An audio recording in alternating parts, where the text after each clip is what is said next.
और आइए बात करते हैं मानसून की। मानसून की बारिश ने पिछले 4 दिनों से पहाड़ों के फौलादी हौसले को कमजोर कर दिया है।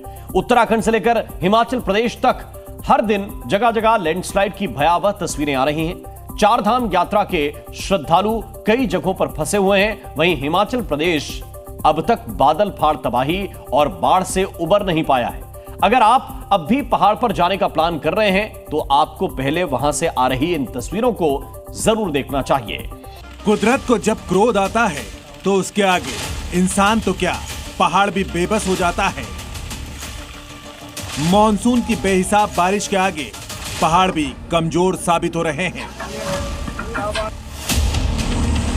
उत्तराखंड में बारिश ने पहाड़ों की शक्ति घटा दी है।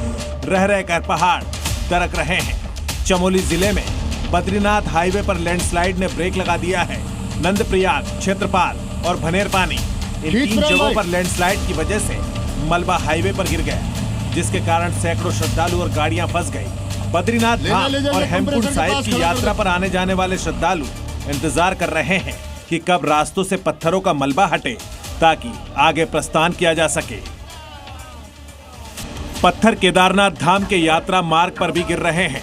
सोनप्रयाग से गौरीकुंड तक नया लैंडस्लाइड जोन बन गया। पहाड़ से लगातार गिर रहे पत्थरों के बीच पुलिस और एसडीआरएफ के जवान अलर्ट पर है।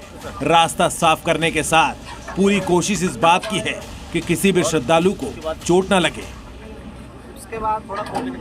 सबसे बड़ी दिक्कत है यात्रा में, क्योंकि ये पूरा लैंडस्लाइड जोन लगातार एक्टिव हो रहा है और ये नया भूस्खलन का जोन एक्टिव हुआ है और यहाँ लगातार रुक रुक के पत्थर गिर रहे हैं।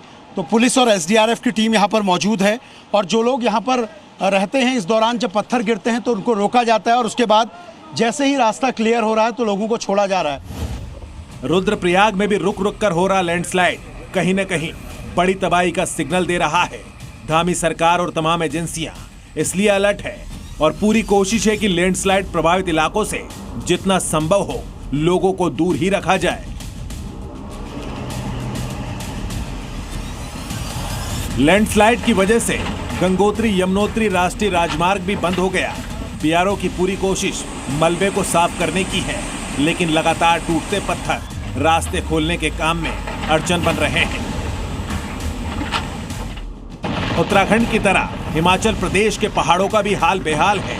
3 दिन पहले कुल्लू जिले की सहज घाटी में बादल फटने से ब्याली गांव पूरी तरह बर्बाद हो गया। 3 लोगों की मौत हुई है, लेकिन उनके शव नहीं मिल पाए। अब यहाँ सिर्फ और सिर्फ तबाही के निशान हैं। ठीक सामने आप देख रहे हैं जो कि बड़े बड़े पत्थर हैं। यहाँ पर ये जो पिलर्स हैं, वहाँ से ठीक सामने की तरफ से जो पानी का बहाव इन बड़े बड़े पत्थरों को लेकर के अपने साथ आया और फिर उसके किनारे के साथ में जो भी मकान थे, जो भी दुकानें थी, जो भी ऐसे पंप हाउस थे, वो सब जो हैं चपेट में आ गई।